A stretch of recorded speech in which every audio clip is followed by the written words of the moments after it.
Kristen Norris here with this week's Sunday sermon. I hope each of you is having a beautiful weekend wherever you are. Relaxing, lovely, refreshing, I hope as well. And this week I want to share with you something. I'm just going to get a little bit more light, so hopefully I'm not too dark. But I want to share with you something that has come to my awareness, which is that there is a growing need and a growing beauty that comes with really nourishing, really taking care of ourselves, and within that, listening to our bodies. So listening to our emotions, listening to what our energies are trying to say and to share with us, and really listening to and taking action on what our inner, deeper selves want for us to do. So that's whether or not we are talking about self-care, so making sure you get plenty of sleep, enough water, if you want to relax in a bath with essential oils, Epsom salts, or let's say have a relaxing evening, listening to music, maybe with a glass of wine in front of a DVD or your computer, whatever it is that is calling to you in terms of self-care. Listen to these instincts. Listen to these ideas you're receiving. One, the more you don't listen, the louder they'll get. And, because these things are not happening in a vacuum, it's for a reason. And your deeper self, your soul, is sharing with you what it is you need, what it is it would like for you. So again, the more you don't do it, the louder it will get. Two, the more you listen, the more you will receive the incredible abundance and dividends that come from it.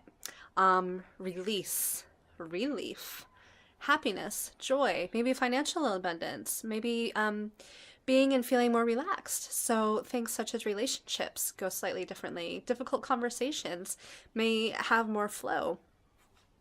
All of these things can and do happen when you really begin to listen to yourself and listen and take action where you feel guided to. I'll give a quick example for me. It's been interesting the past week, I think. I noticed just a few things, and so the other day I took action where I felt guided to, and the things I noticed were, one, I was beginning to have cold symptoms. And since I was a little girl, ear problems were something that featured a lot. I was always getting ear infections and, so on.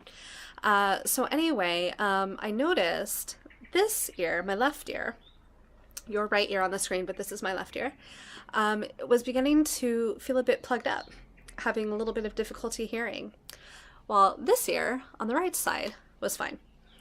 Then a couple days later, I must have stubbed my toe. I vaguely remember stubbing my toe, but not a lot. I was in the middle of working, and I'm staying with friends right now, and one of them, she came home, and I looked down at my foot, and I thought, what? Because and I'm going to look at it now, the fourth toe, so the ring finger toe, you could say, was completely bloody. Loads of dried blood on it, and I thought, what? Because it didn't hurt, nothing like that. But obviously I had stubbed it and just not realized. And again, that was on my left side, so the left side of the body.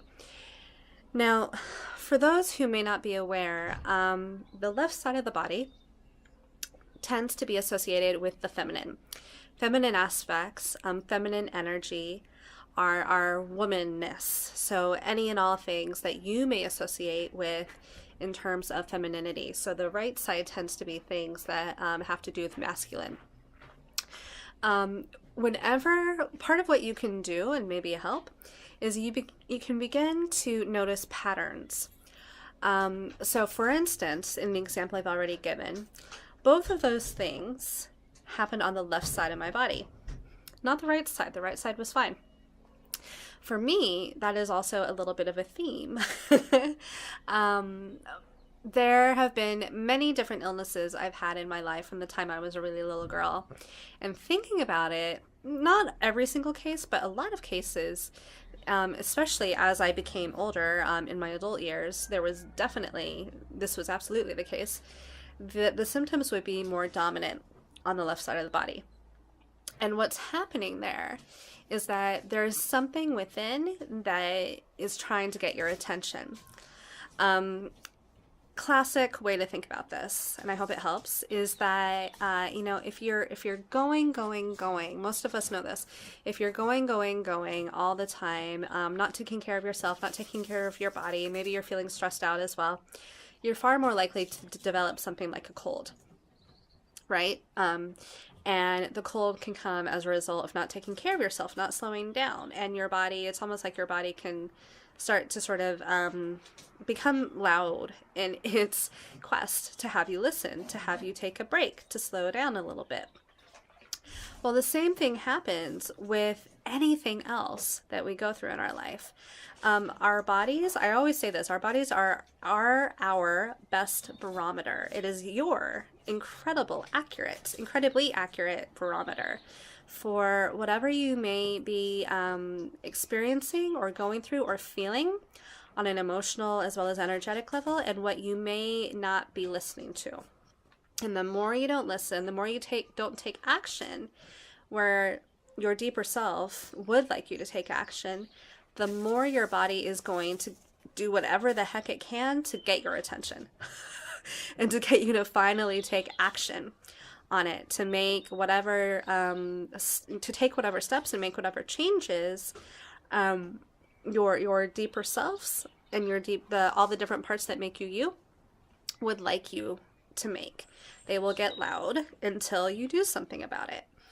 And it ties in for me as well. Some of you, if you've watched a few of these, or if you follow me online at all, even if you're one of my friends, you'll have I'm sure you will have had a conversation with me or heard me saying something about the importance of paying attention to these different aspects of ourselves, and how we are in a very particular, some may call it auspicious, I call it powerful time in our world right now. We look at what's going on in so many world governments across the globe, things like war, conflict, issues in local communities, maybe issues in your own family there could be, or for yourself individually.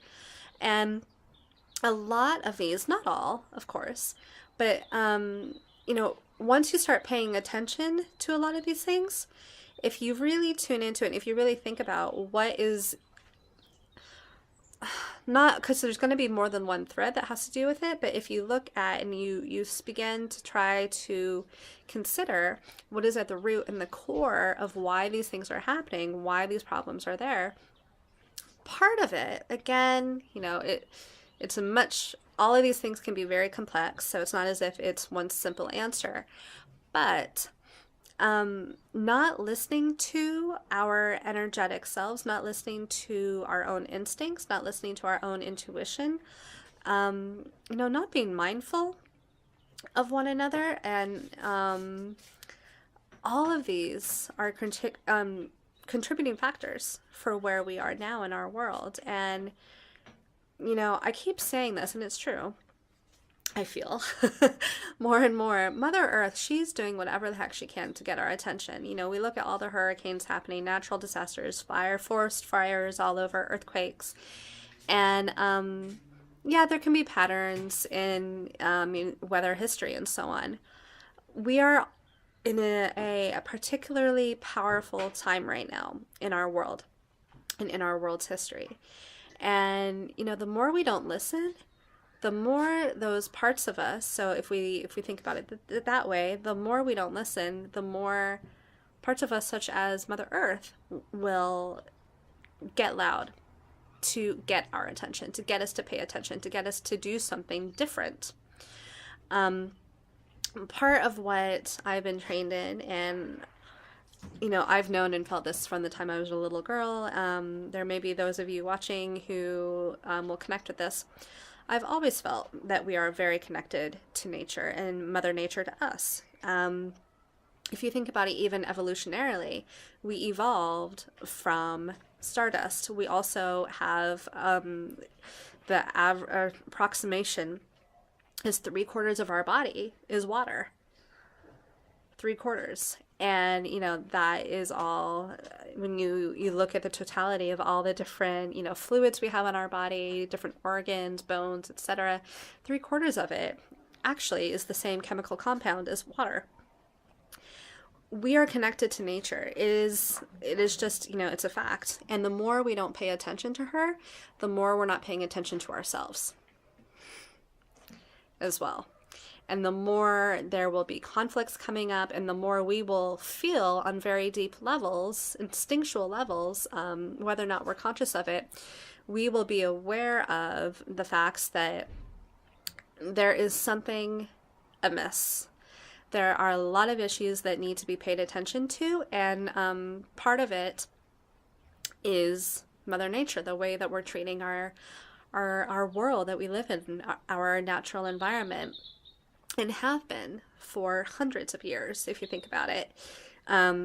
Definitely since the Industrial Revolution. And how do I say this? It's this ignorance. It's not ignorance, but ignoring of the reality of what are the results of our actions that is coming up now. The aspects of ourselves in our own bodies, in our own lives, our emotions, and so on, the aspects of the world that we live in that we have been not listening to, and in some cases not treating respectfully, they are getting our attention loud and clear now. And the more we're able to take a step back, take a breath, and just consider and ponder what areas of our lives, so what area of your life and your world may be feeling out of alignment, maybe repeating patterns, emotions, feelings that you've been pushing down, maybe not wanted to look at. Chances are, because we're all connected and these things really are, the way we feel and what we hold inside will be reflected in the world around us, and vice versa. What we see around us inevitably will have an effect on how we are feeling inside. And we'll also have the opportunity to light things up for us that could, that need healing, that could do with our positive change. That's just a part of how our world works. And, I go further into this in other videos where I discuss things like social dynamics, which is a really great way of explaining how our communities work and how we have evolved as humans. We affect one another. That's just how it is. And when you go deeper into it, we are affected by and affect our natural world, our environment.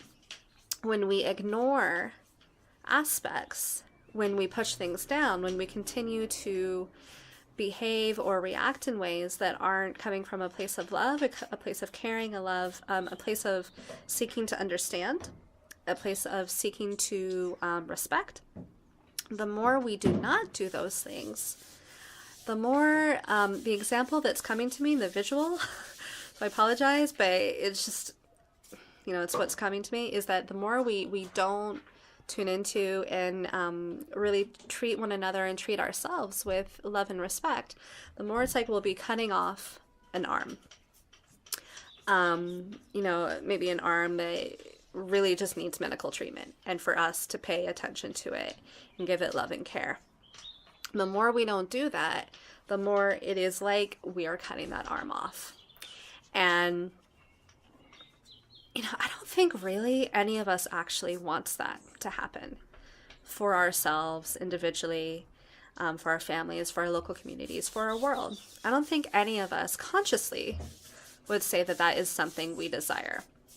And yet, that is what is happening on so many levels all around us. So I really invite you to begin to consider, and pay attention to, if you feel called, if it's something that feels good for you, and to take action as it feels good for you on things that you haven't been paying attention to so far. chances are is from the moment I started talking about this, you will have already begun thinking in your mind. You will already know what could use your positive action, what could use your completion, what could use your love and care. And so I invite you to just consider those things, and if you feel called, to take those action steps, to do something to help. You know, the more we help one another, the more we help ourselves, the more that action will help our world. Again, it's partly because of how our world works that whatever we feel and experience on the internal will be reflected in the world around us, and whatever is happening in the world around us will and can have an effect on how we feel inside. And so the more we take action on these things, the more we will be helping as well. It really is a relational world and universe in which we live, and we do affect one another. We really, really do. You know, I alluded to it, and I started talking earlier in this video about social dynamics. Well, I'll briefly explain to further illustrate all of this. And social dynamics is something that sociologists, when you study sociology and so on, use to explain the ways our human societies and communities have developed from the dawn of time, really. And part of what happens is that we do influence one another. So if, let's say, someone makes a positive change, or you could think about it even in prehistoric times, when, let's say, someone had an innovation for their farming or their crops, and other people start to notice that their crops are growing better or yielding more fruit, for instance. We pay attention to those things, and we seek to do it for ourselves because we see the positive, we see the benefit. And we're also mammals at the base of it, and we're pack animals, really, and we want to take care of those around us. And if someone is doing something that is helpful and benefit, for whether it's for themselves as a person or for their families or even more widely, we can't help but see that and be inspired by it for ourselves, to begin to reflect on our own lives, our own worlds, maybe our own family situation, and to think, wow, that's amazing that they've done all that. I wonder if I could too. So again, when you realize that and you understand the basic human psychology of how we work, and how we really do influence one another all the time. You know, a lot of this, it doesn't need to be said on a conscious level. We can be influencing one another in very subconscious ways as well. The more we understand all that, the more we can begin to understand even more deeply what is happening in our world now and on our planet, and within governments, banking systems, maybe what's happening in your own town, maybe in your own family, once again. And the more we understand all that, also, the more we can reflect on and really take that inspiration and the opportunity to make a positive change for ourselves. The more you can take that opportunity to make a positive change for yourself and in your world. So again, I invite you to, take this time, take this moment, and really just think about and consider what in your world could do with being changed. What aspects of yourself, or maybe in your family, in your community, what are the things that have not been listened to, and what are the things that you know deep in your heart would like to be listened to, that need and deserve positive, inspired, proactive change? And, a really quick thing you can do, really easy, is you can think of whatever it is you would like to change and either write it down or just think about it. And you can make a list and put 3 things next to that item that you can immediately think of. What are the very first 3 things that come to you that will help? Now, maybe it's something like talking to a friend. Maybe it's looking up a workshop or a class you can take. Maybe it's you know what you need to do. You just need to go out and do it. To just take those action steps. Whatever it is, I really encourage you to take this space, take this opportunity, and to make a positive difference for yourself, in our world, and for each of us all around. And what I was saying earlier about the left side of the body being more traditionally associated with things that have to do with the feminine, femininity, and the right side traditionally being more about the masculine and so on. If you are noticing, for instance, such as I did in the past week, anything going on with your health, anything going on with your body, and if you start to notice that it's more dominant or something is occurring more on either side, that is a really good signal that there is some aspect of your energy, your deeper self, that is out of alignment, that is not being listened to. And so you can think about it in those terms as well. And so, for instance, what I did when I realized that there were things with my feminine that were trying to get my attention is I thought about what always helps me feel more connected, what helps me to feel more at peace and more in balance with myself, and in terms in tune with nature and my spirituality, because also the left side of the body and femininity tend to be traditionally more associated with spiritual things and with nature and so on. And so once I realized that connection, I went outside. And I went for a walk, and I thought, you know what, I haven't really been as connecting to the outside world in the past few days because I've had a lot on my mind. I've been doing a lot for business and so on, which is good. You know, that's all necessary and needed, obviously, and it's helpful. But we need that balance, and you need that balance as well. So there may be areas of your world and of your life that could do with just being re-examined and given a little bit of tender loving care, whatever it is. All right, I'm sending you all so much love, and I hope this has been a help. Stay tuned for coming up the Hot Tip Tuesday that I always do as well. And thank you so much for you. We need you, and our world needs you. All the best. Bye.